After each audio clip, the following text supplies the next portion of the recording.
দুলুরানীর রান্নাঘরে সবাইকে স্বাগত। আজ আমি রান্না করব শুশনি শাক আলু দিয়ে। এর জন্য আমি দুটো আলু নিয়েছি আর এই শাকগুলো এখন আমি এগুলো একটা একটা করে বেছে নেব। এটা গ্রাম বাংলার শাক, গ্রাম বাংলায় দেখা যায়। এটা পুকুর পাড়ে জলা জায়গাতেই বেশি ভালো হয়, পুকুর পাড়ে হয়, জমির আলে হয়। এটা খাওয়া খুবই ভালো। যাদের হাই প্রেশার আছে এটা প্রেশার কমায়, যাদের ঘুম ভালো হয় না এটা খেলে ঘুম ভালো হয়। তো এইভাবে আমি একটা একটা করে ছাড়িয়ে নেব। এটা আমি আলু দিয়ে করব। এই আলুটা ছোট ছোট করে কেটে নেব, নিয়ে শাকগুলো বেছে আমি ভালো করে ধুয়ে নেব। আলুগুলো এরকম ছোট ছোট করে কেটে নিয়েছি আর শাকটা এরকম কুচি করে কেটে নিয়েছি। এবারে আমি রান্নাটা বসিয়ে দিই।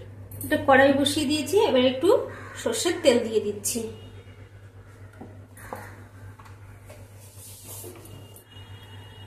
এর মধ্যে অল্প একটু পাঁচফোড়ন দিয়ে দিলাম।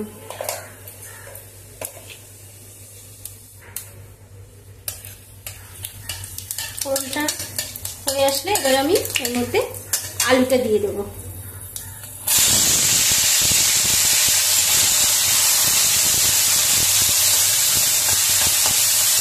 আলুটার মধ্যে অল্প একটু নুন দেবো, দিয়ে এবারে একটু সেটা লাল লাল করে একটু ভেজে নেব। লাল লাল করে ভাজা হয়ে গেছে।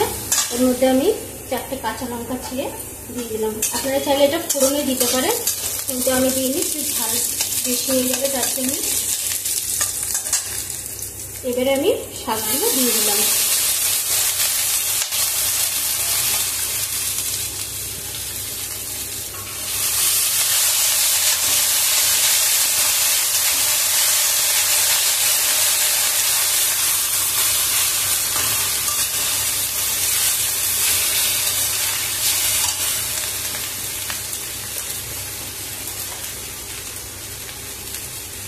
এক চামচ একটু নুন দিলাম,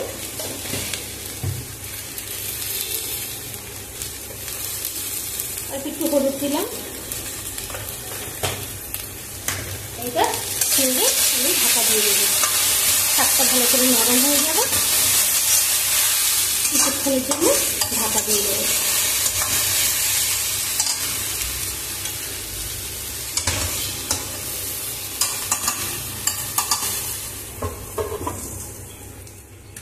এবার ঢাকনাটা খুলবো।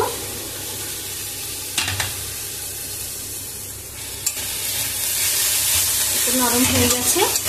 এবার এর মধ্যে অল্প একটু সুগার ফ্রি দেবো। আপনারা চাইলে অল্প একটু চিনি দিতে পারেন, আমি সুগার ফ্রি দিচ্ছি।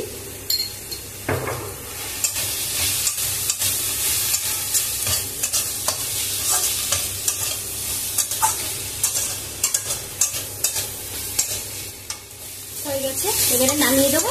এরকম করে ভাজা ভাজা করে নামিয়ে নিতে হবে। বেশ নরম শাকটা খেতে খুবই ভালো হবে। এবারে নামিয়ে দিচ্ছি।